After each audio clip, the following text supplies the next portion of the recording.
అందరికీ నమస్తే అండి. తను మా చిన్నమ్మ. ఈరోజు మా చిన్నమ్మ మీకు మార్చిన కారం చేసి చూపిస్తారు. అంతకుముందు ఒకసారి చిన్నమ్మ మార్చిన కారం చేస్తే మేము అందరం టేస్ట్ చేసినాం, చాలా నచ్చింది మాకు. మళ్ళీ మాకు మా చిన్నప్పుడు నానమ్మ చేసిన మార్చిన కారం గుర్తొచ్చింది. సో ఆ టేస్ట్ మళ్ళీ ఆథెంటిక్ టేస్ట్ రావాలంటే మళ్ళీ వాళ్ళతోనే చేసి చూపిస్తే బాగుంటుంది అని చెప్పి చిన్నమ్మతోనే నూరి చూపిస్తా ఈరోజు మీకు. చేద్దామా చిన్నమ్మ? స్టార్ట్ చేద్దాం. చెప్పు చిన్నమ్మ. 200 మిరపకాయలు ఇవి, 2 మిరపకాయలు ఇట్లా మధ్యకు గిల్లుకోవాలి. గిల్లుకొని ఇట్లా గింజలు కూడా మాడేటట్టు చూసుకోవాలి. అట్లా అంటే అట్లా మధ్యలో తీసుకుంటే గింజలు బయటికి వస్తాయి కదా, అవి కూడా మంచిగా ఎగుతాయి, లేదంటే లోపల పచ్చి పచ్చి మంచిగా ఎగుతట్టు చూసుకోవాలి. చూసుకొని పొయ్యి మీద పెట్టుకొని కొంచెం నూనె వేసుకోవాలి. కొద్దిగా ఒక టేబుల్ స్పూన్ ఆయిల్ వేసుకొని వేయించుకోవాలి. ఇవి 200 గ్రాములు ఉన్నాయి. 200 గ్రాములు. ఓకే. దూరగా వేయించుకోవాలి, మాడకుండా. నల్లగా మాడితే టేస్ట్ ఉండదు. మిరపకాయలు కదా ఘాటు వస్తుంది. ఈ మాత్రంగా వేయించుకుంటే సరిపోతుంది. ఈ మాత్రం వేయించుకుంటే సరిపోతుంది. ఇక వేగినాయి, మంచిగా పండుగలు అయినాయి, పక్కకు పెట్టి వేసుకుందాం. ఓకే. పక్కన ఒక ప్లేట్లోకి కానీ గిన్నెలోకి కానీ తీసుకుంటే మళ్ళీ దీని తర్వాత ఇంకా వేయించుకునే ఉంటుంది. మంచిగా వేగినాయి. నెక్స్ట్ కరివేపాకు. ఎంత అయితే సరిపోతుంది? ఒక 100 గ్రాములు ఉంటుంది కరివేపాకు. ఓకే, 100 గ్రాములు టేస్ట్ వస్తుంది. 100 గ్రాములు ఇంకొంచెం ఎక్కువే అనిపిస్తుంది. 100-150 గ్రాముల వరకు కరివేపాకు వేసుకోవాలి. కరివేపాకు ఎంత ఎక్కువ వేసుకుంటే అంత రుచి వస్తుంది. ఇవి కూడా మంచిగా అంటే ఒట్టిగా అయ్యే వరకు వేసుకోవాలి. అదే నూనె వేసుకోవచ్చా? నూనె లేకుండా నూనె లేకుండా వేసుకోవాలి. నూనె అవసరం లేదు.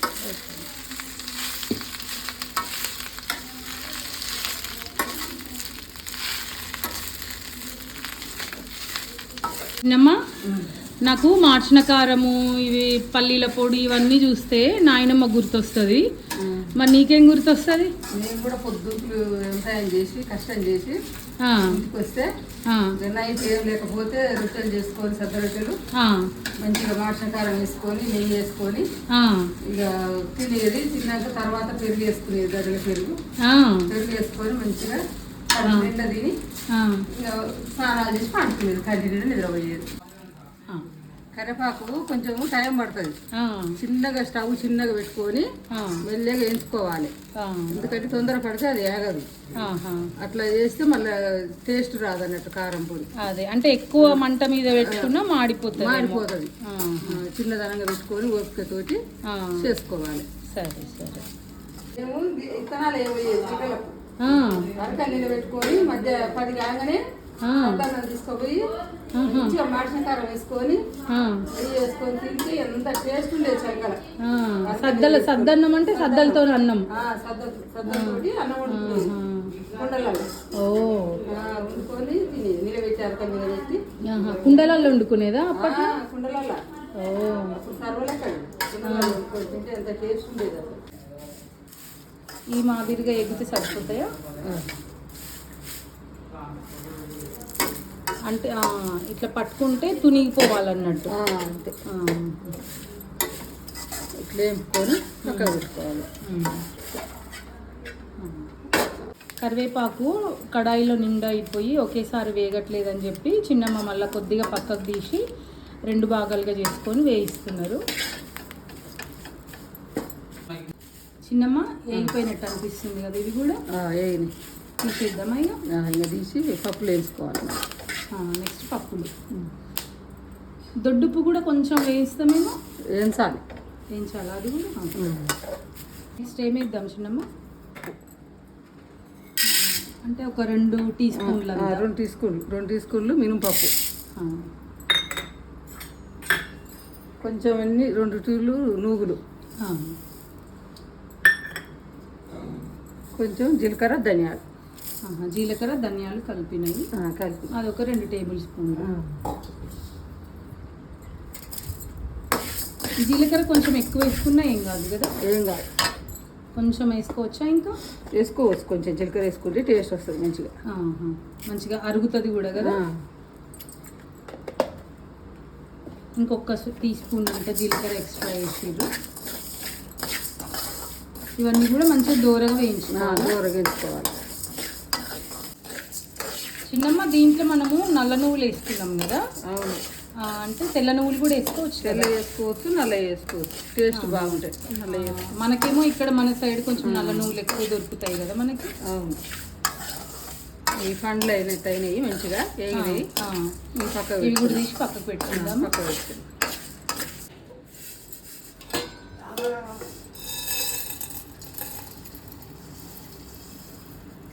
ఇవన్నీ పక్కకు పెట్టుకున్నాక ఇంకా వేపడం అయిపోయిందా?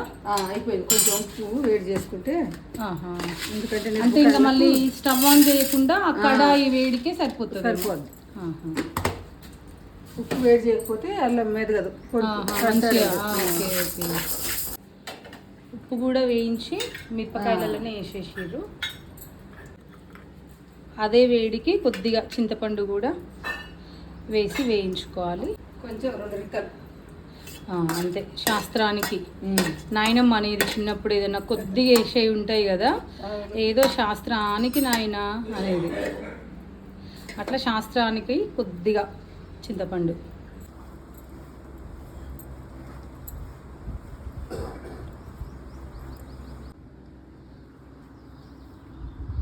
ఇక దంచుకోవాలి కదా చిన్నమ్మ, కొద్ది వేసుకొని దంచుకోవాలి కదా.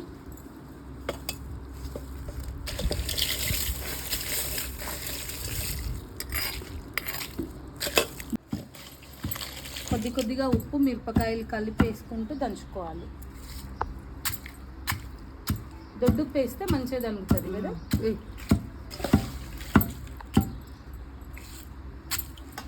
నేను దంచనా చిన్నమ్మ కొంచెం కదా. దంచుతుంటే ఆ వాసనకే నోట్లో నీళ్ళు ఊరుతున్నాయి చిన్నమ్మ. వచ్చారా మాస్టర్కారం లేదని కొనుక్కోండి. వాసనకి అబ్బా ఎంత బాగుంది స్మెల్.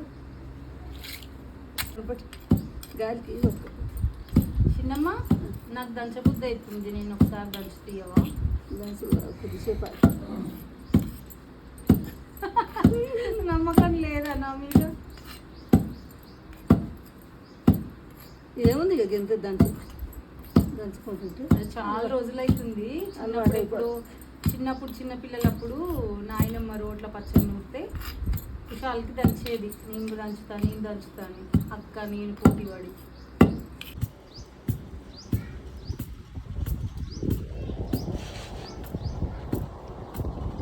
మంచిగా దంచుతున్నా. నువ్వేమో ఇంకొంచెం గట్టిగా దంచినావు, బలంగా.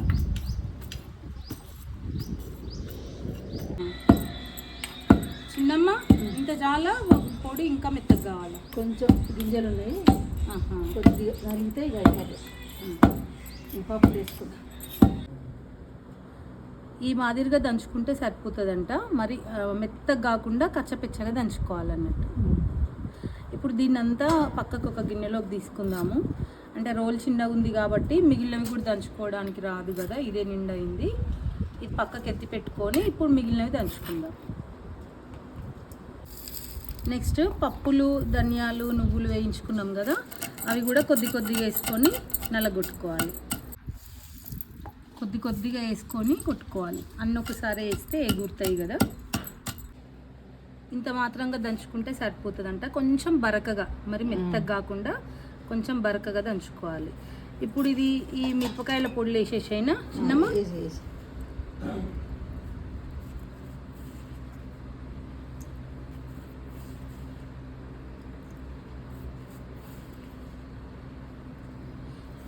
చిన్నమ్మకి ఇలా పెద్ద పని పెట్టిన. ఏం పని? నాకు కూర్చోవలసిన పనే లేదు, ఇది పనే కాదు. కూర్చోరాక ఎంత ఇబ్బంది. ఇప్పుడు కరివేపాకు కూడా కొద్దిగా వేసుకొని దంచుకోవాలి.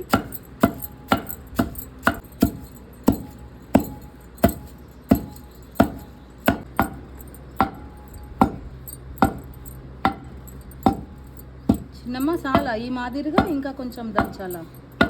కొంచెం దంచురా. ఇప్పుడు ఇవి అవి అన్నీ మళ్ళీ ఒకసారి కలగలిపి దంచుకోవాలి కదా. ఇప్పుడు ఎల్లిపాయలు ఎప్పుడు వేస్తాం? కారం వేసినాక కలదంచుకుంటప్పుడు వేయాలి. వేసి కొద్దిగా చింతపండు కూడా వేసుకోవచ్చా పులుపుకి? అంటే పులుపు ఇష్టపడే వాళ్ళు వేసుకోవచ్చు, వేసుకోకుండా బాగానే ఉంటుంది. వేసుకోకుండా ఇంకా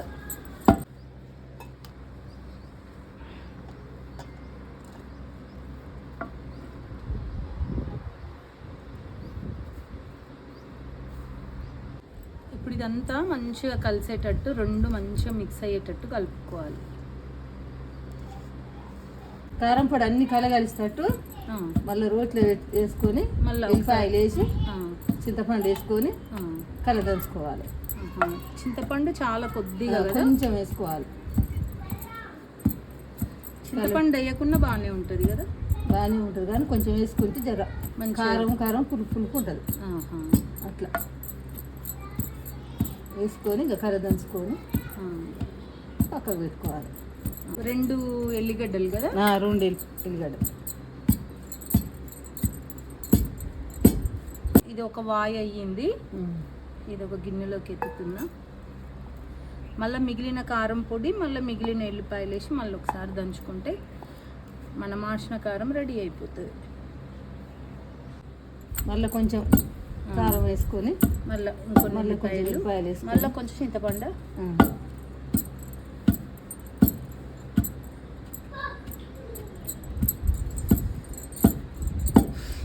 ఈ వాసన ఎట్లా పీలుస్తుంటేనే నోట్లో నీళ్ళు ఊరుతున్నాయి. ఇంకా అన్నంలో వేడి అన్నంలో ఇంత నూనె కానీ నెయ్యి కానీ వేసుకొని కారం పొడి వేసుకొని కలుపుకొని తింటూ ఉంటుంది.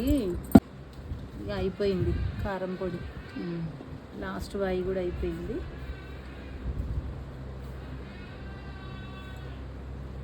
రోలు అవైలబుల్ లేని వాళ్ళు మిక్సీలో కూడా వేసుకోవచ్చు, కానీ మరీ మెత్తగా పొడిగా కాకుండా కొంచెం బరక ఉండేటట్టు ఇట్లా వేసుకోండి. ఎందుకంటే సిటీలో ఉండే వాళ్ళకి అందరికీ రోళ్ళు అవైలబుల్ ఉండవు కదా. అట్లాంటి వాళ్ళు మరి మిక్సీలలోనే వేసుకోవాలి, తప్పదు. కాకపోతే మరి మెత్తగా పొడిలాగా చేసుకోకుండా కొంచెం బరక వేసుకోవాలి.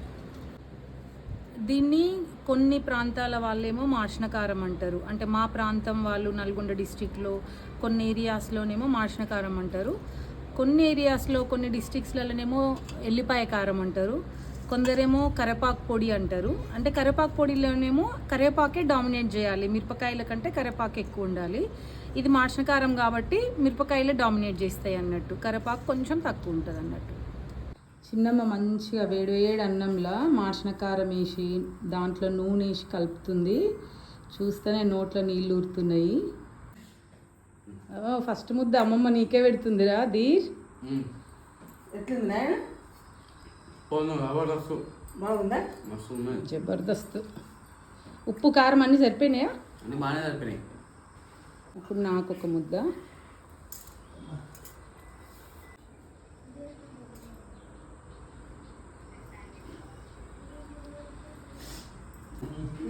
ఓ పెట్టించుకో బాబాయ్, ఒక్క ముద్ద. అబ్బా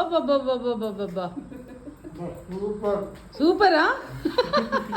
నిజంగా సూపర్, అసలు నిజంగా సూపర్. మళ్ళీ సూపర్. మీ డిన్నర్ ఇక్కడే అయిపోతుందిరా.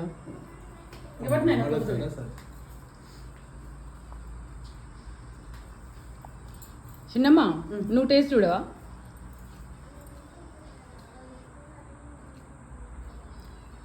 సూపర్ ఉంది.